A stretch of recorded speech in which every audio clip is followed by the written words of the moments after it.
it's there now. Yes, back to. Okay, now 1526 the empire started, right? The Mughal empire was founded. Who founded the Mughal empire? Zahiruddin Babur. Zahiruddin Babur. Up to 1707, this was the peak time of the empire. This was the rise peak this time. Empire was at full swing. Yeah. It was very powerful, rich, and all that. After 17, as we know, till 1857, this was the decline time. This is our basically part of discussion. Decline time started 1707, and this was the year of Aurangzeb's death. Aurangzeb. He died in 1707. Aurangzeb died, and he was the last of powerful rulers. And after him, there were many emperors after him. And by 1857, Mughal Empire end. This was the end, and this was basically start of British. So British took over, and India became a colony of the British. So we refer it British India, and this remained up till 1947. So British directly control India for 90 years time. 47 this remained under, and in 47 finally British left India, and they split it into two dominions. One was Pakistan and one was India. So this is a brief, very brief outline of India from 1526 to 1947. Is this clear, this part? Yes, sir. Yes, sir. Okay. So this can be as the background. Some of the important emperors, Zahiruddin Babur, after him his son Humayun.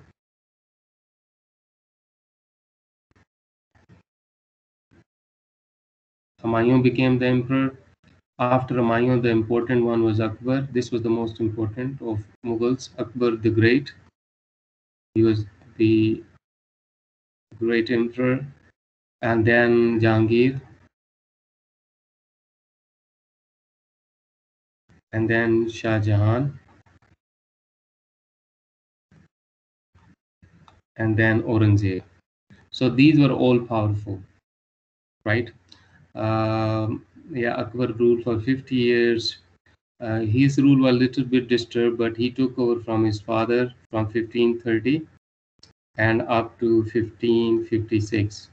But in the middle, he was defeated by Suri, and he was out of India for 15 years.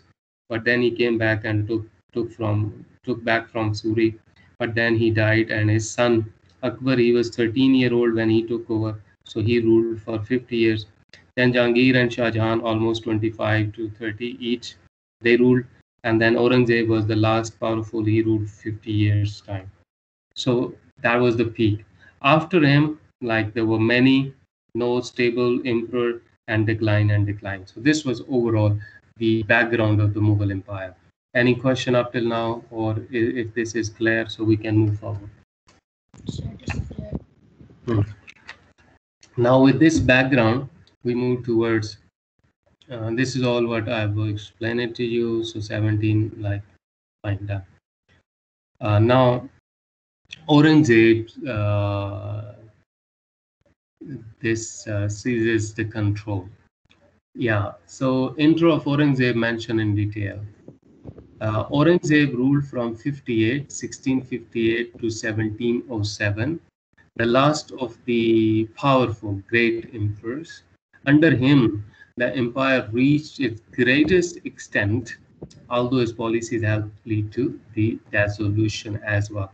So the point here mentioned is, we'll discuss about Aurangzeb. That Aurangzeb was the last powerful of the rulers, and he had the max of empire under him.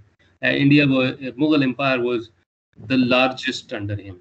But then we will discuss in detail that what policies he followed that weakened the empire, and after his death, It was like almost out of the control for the later rulers to stable the empire. Okay, so here we say, now it is very strange, interesting maybe to someone, that how did Aurangzeb came to power, right? Does anyone know how did he come to power?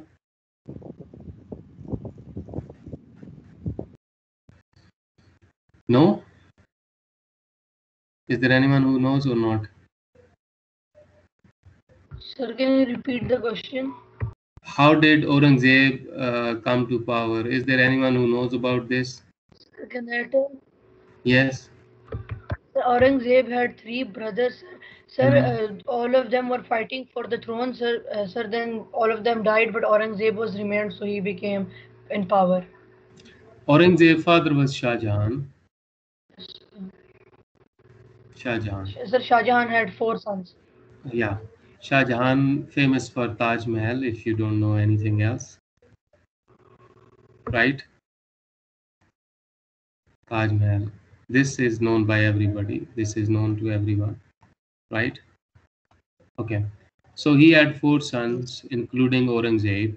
So other three were, their names are mentioned here: Murad, Shah Shuja, and Dara Shikoh. These four sons, like including Aurangzeb.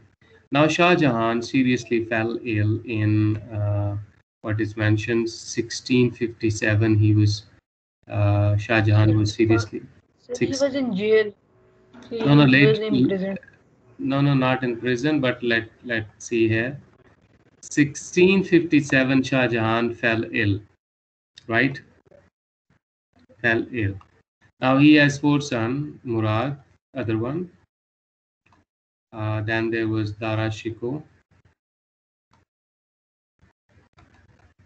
and the other one was Murad, Dara Shikoh, and one more. What was his name? He was Shah Shuja. Okay, Shah Shuja. Okay. Now these four sons. Uh, Aurangzeb had close link with this guy,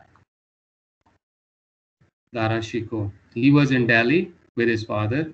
Okay, and when he was seriously ill, so other brothers, they doubted that Shah Jahan might transfer the throne to him, and he was actually in charge because he was ill and all that. So then a battle started, and this was one of the reasons. So this is a very good point to understand here. This was known as wars of succession. This is one of the reasons of the downfall, internal reason. Wars of successions. Now, succession, anyone knows what does succession mean? Process of succeeding, okay? Like succession is process in which after one emperor, who will be the next emperor? So it was Shah Jahan. So out of four, who will be the next one? So there has to be some sort of rules. There has to be some sort of rules. So that is called succession, that who will succeed to who will come after. So it is basically, it is like this, that it's predecessors, pre predecessors, the emperors before him, and successors, those who came after him. So these two terms, right? Is it clear? Predecessor and successors. Or now succession, like who will come the next, who. So if there was any set rules, so there could be one easily, no problems. But Mughals had no rules of succession, no rules of successions. So when there is no rule, it basically result in chaos and war. So then there were wars of successions, and it was simply one way out, that out of all the true heirs, true heirs, right? Those who could be future emperor, they to be fight. They were to fight. Now we had here four true heirs that they could qualify as emperor. Now, when there was no rule, so then there was a war. So this followed by this was the most bloodiest war of succession, where these brothers fought with each other, and finally Aurangzeb was the one who won. Right, Aurangzeb won the battle, this war of succession, and he got his brother Murad executed, killed, Shah Shuja killed, okay, and Dara Shikoh he got executed through the Qazi, the court. So finally, by 1658, right, he was done with his brothers. Gan Murad, Gan Shikoh, Gan Shuja left Aurangzeb. Is it clear now? Yes. So Aurangzeb was left now, and he became the emperor after this war of succession, in which three other had to go. So Aurangzeb remaining became the emperor in 58, and then 1707 he ruled. Okay, so this is one of the reason of decline, wars of succession. So you can describe that Mughal Empire declined, or Mughal Empire over the period of time became weak because of the wars of successions, as Mughal had no rules of succession that who would be the next emperor. Usually it led to the wars amongst the true heirs who could be the future emperors, and that cost the empire a huge loss of money and men.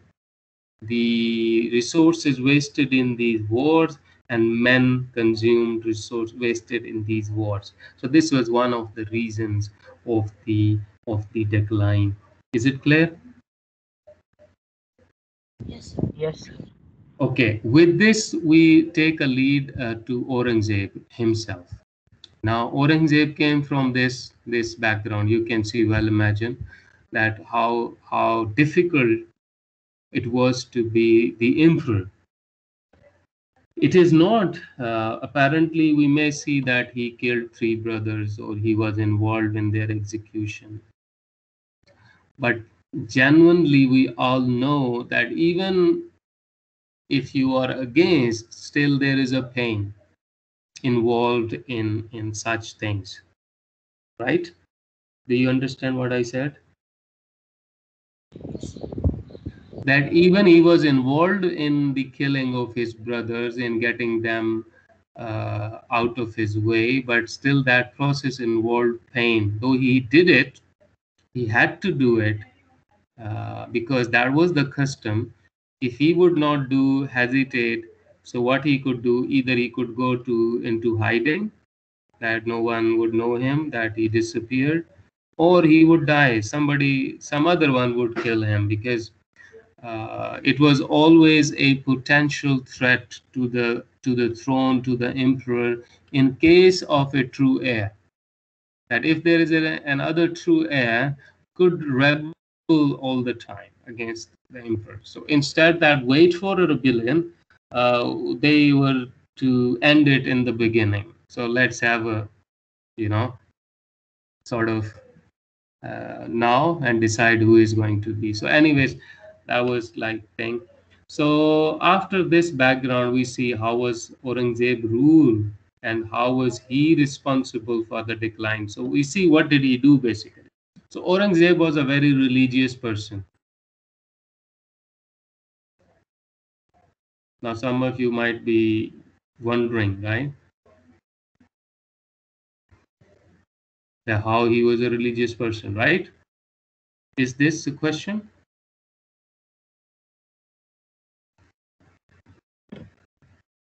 Yes.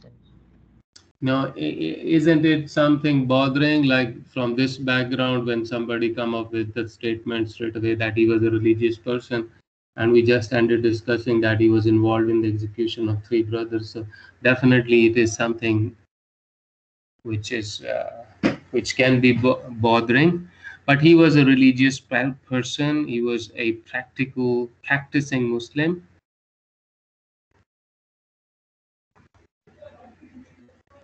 who followed religious codes strictly Muslim, Quran, Sunnah, prayers, etc. He was not involved in any sort of bad habits like which was there in other nobles and all that. So, what was the result of this? That he banned he banned all sorts of these things. He banned alcohol, he banned music, he banned all sorts of these merrymaking activities in his court. Right? Is it clear? Yes, sir. And he led a simple life, and he used to copy the Quran, write the in through with his hand copies of Quran, and so he led a very simple, humble, practicing Muslim life. That was his personal traits. Personal. Now coming to how did he rule? As I told you that he was a practicing Muslim, so he made a mistake in a way, I can say, or you can agree or disagree with this statement that Aurangzeb introduced Islamic, as I told you, banned Islamic moral codes in India. Now this is good thing, but keeping in view India's situation, so what was India? Was it a majority Muslim country? Hmm? No, sir. Muslim were 20% or less, right? So, introducing Islamic moral code and the banning of alcohol, music, dancing, etc., would go even against many of the beliefs. Like Hindus like music and singing, dancing is somewhat part of their, you know, rituals of religion, and other people like Christian or even Hindus, alcohol is not something which is banned for them. So obviously this was not welcome, or this was resented by them. So this is one point of what was wrong happened there during his time. Okay, now other we see number two, that he reimposed jizya.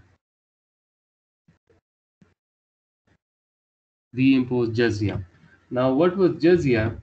Jizya was an Islamic tax uh, on non-Muslims. So, non-Muslim in an Islamic state are supposed to pay jizya. Like this is the tax on them. Is it clear? Yes, sir. Okay. Now, when I say word reimposed, so it means it was there before and then abolished maybe, and then he reimposed it, right? Yes, sir. Okay, now it would be very interesting for you to know that there were two emperors in India, those who stood opposite of each other. And who could you think was exactly opposite of Aurangzeb amongst his predecessors, like the emperors before him? Who was his opposite? I mean, totally opposite of his policies. Uh, mm, um,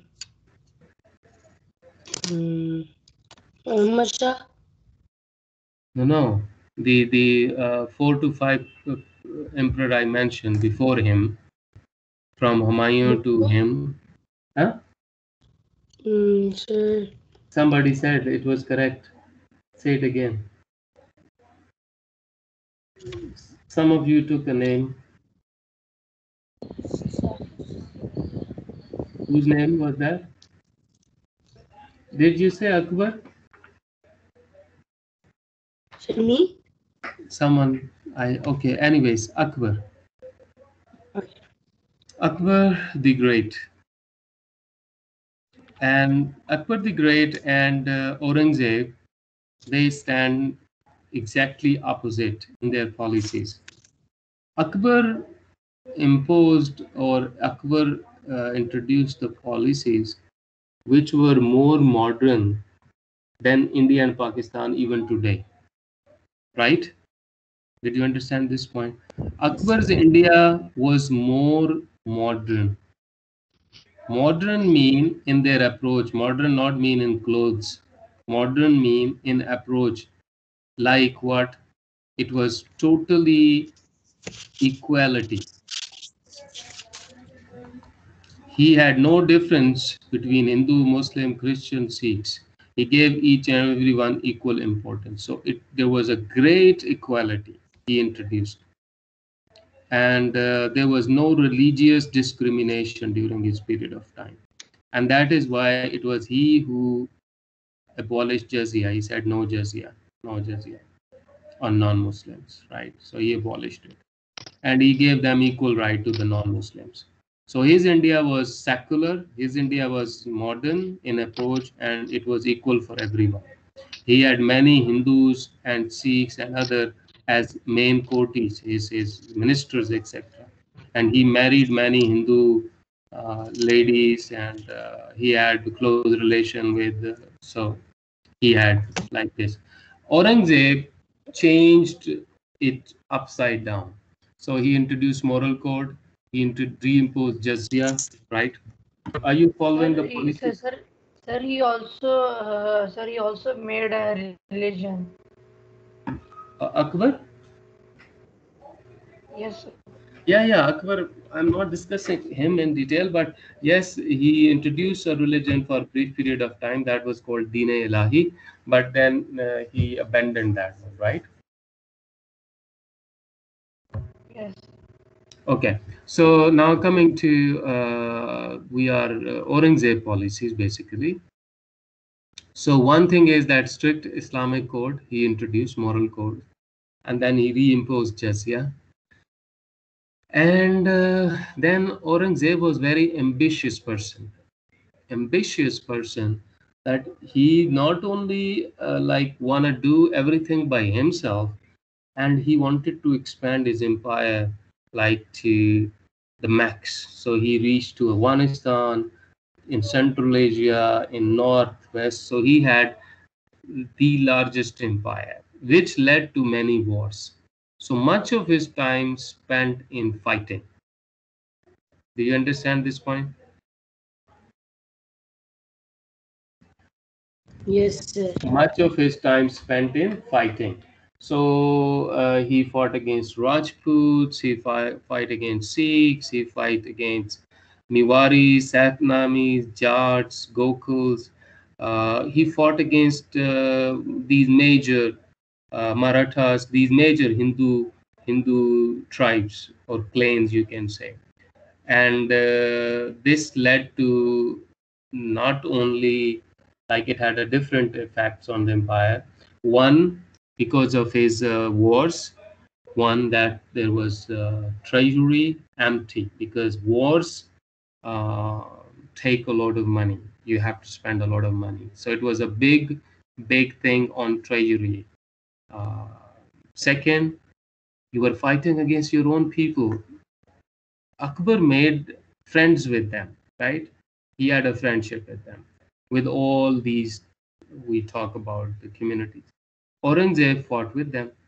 So obviously they would be against you. So Sikhs, Marathas, and these Rajputs and Jats and all, after, or, though he was able to, somewhat control them, but after him they all rose against the empire, and that was the reason for the decline. So other important reason we discuss here, that his wars, which led to Mughal treasury empty,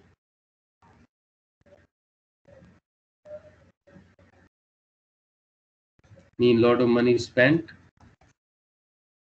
many resources wasted,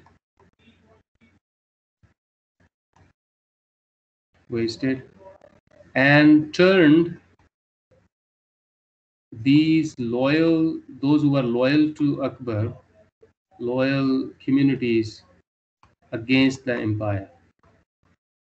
So after his death, most of them rebelled against the empire. So this was the effect of his wars. Is it clear? Yes, sir.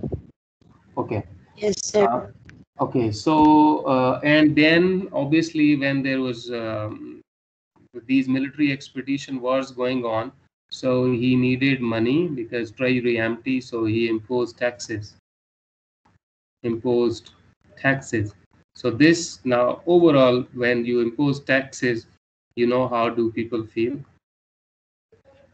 Do they like?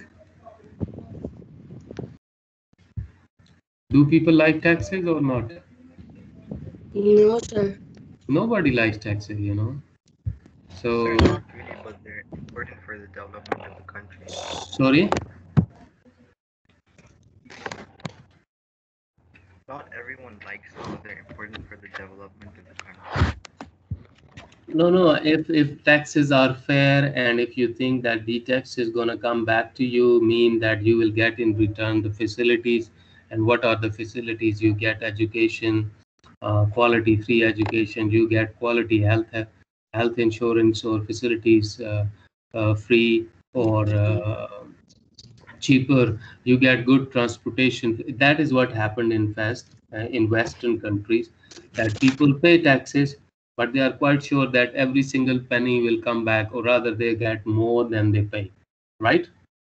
Right, sir, but like Yes, over sir. here imposing taxes, Time is is out. there any benefit for us? We're just paying Yeah, definitely.